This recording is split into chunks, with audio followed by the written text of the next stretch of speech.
Selamat datang di video pembelajaran matematika. Kali ini kita akan membahas menentukan nilai limit dengan cara substitusi.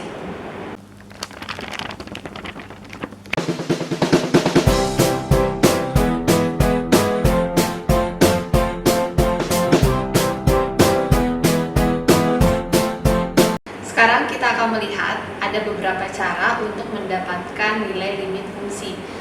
Ada 3 cara, yaitu bisa dengan cara substitusi, yang kedua dengan faktorisasi, dan cara yang ketiga adalah perkalian dengan sekawan. Video ini akan secara khusus untuk membahas mencari nilai limit dengan cara substitusi. Soal yang pertama kita akan coba menentukan nilai limit dengan substitusi, ya, dan sama dengan katanya itu substitusi, berarti kita akan mensubstitusikan nilai dari X mendekati berapa ke dalam X-nya, ya. Kita lihat satu contoh di sini, limit X mendekati 2 dari X kuadrat tambah 4X tambah 4. Kita akan mencari limit dengan cara substitusi. Jadi ini adalah cara yang paling pertama yang harus kalian lakukan ketika mengerjakan limit. Ini kalau kita substitusikan, berarti kita akan mensubstitusikan X sama dengan 2 ke dalam sini. Ini menjadi 2 kuadrat tambah 4 kali 2 tambah 4. Ini menjadi 4 tambah 8 ditambah 4. Hasilnya adalah 16. Bagaimana yang kedua? Ya sama saja, walaupun fungsinya berbeda, yaitu dalam bentuk pecahan, cara pengerjaannya sama. Cara pertama mengerjakan soal limit adalah dengan cara substitusi. Ini limit X mendekati 1 dari X min 4 per X tambah 3. Kita gantikan X di sini dengan 1. Ini menjadi 1 min 4 per 1 tambah 3. Ini menjadi min 3 per 4.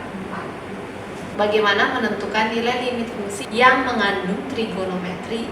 Kita akan kerjakannya dengan cara substitusi. Namun sebelum itu kita perlu melihat dulu, mereview dulu apa itu trigonometri, ya. Jadi di dalam trigonometri itu ada istilah 2V. 2V ini artinya satu putaran. Satu putaran yang mana sudutnya itu adalah 360 derajat. Sehingga kalau misalkan di dalam soal terdapat V itu artinya berarti 180 derajat. Kenapa? Karena 2V sama dengan 360. Jadi V adalah 360 dibagi 2 sama dengan 180.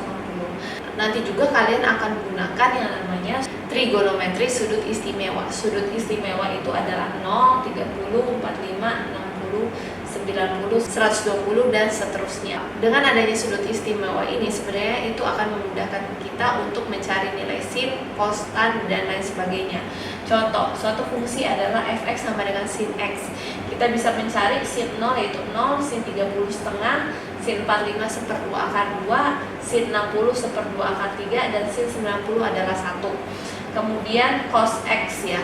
Kalian juga sebenarnya bisa menghafalnya dari bentuk grafiknya, ya. Kalau sin itu mulainya dari 0 ke atas sehingga sin 90 itu adalah 1, kemudian ke bawah lagi. Nah, mengenai cos sudut istimewa, cos 0 1, cos 30 seper 2 akar 3, cos 45 seper 2 akar 2, cos 60 seper 2, cos 90 adalah 1.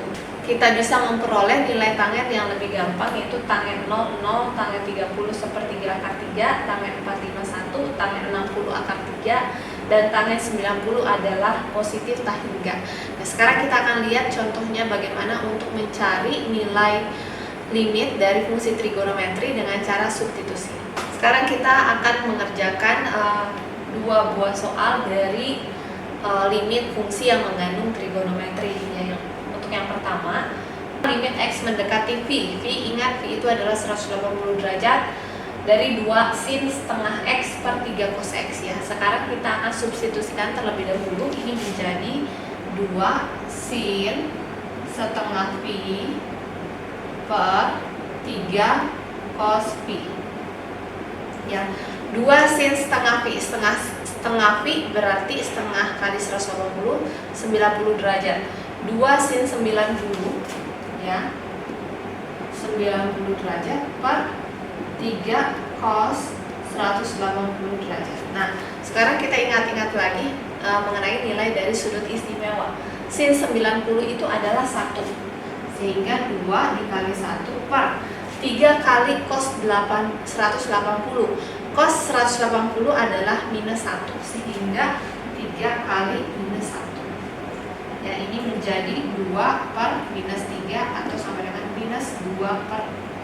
Kemudian kita akan lihat yang B, limit X mendekati 0 dari cos kuadrat 2X per 2 sin X tambah 1/2 V. Nah, ini kita gantikan X-nya dengan 0. Ini menjadi cos kuadrat 2 dikali 0 per 2 sin 0 ditambah 1/2 V. Ini menjadi cos kuadrat 0 per 2 sin 1/2 V. Nah, kita ingat-ingat lagi ya, cos 0 itu berapa? Cos 0 itu adalah 1, sehingga ini menjadi 1 kuadrat dibagi sin setengah V. Setengah V itu adalah 90, sehingga sin 90 itu adalah 1. 2 dikali 1. 2 dikali 1. 1/2. Hasilnya adalah 1/2.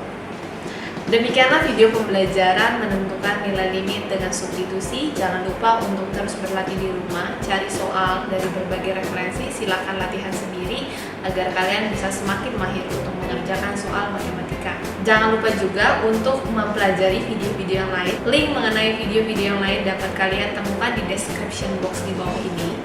Jangan lupa juga untuk di-subscribe agar kalian bisa memperoleh update mengenai video-video selanjutnya.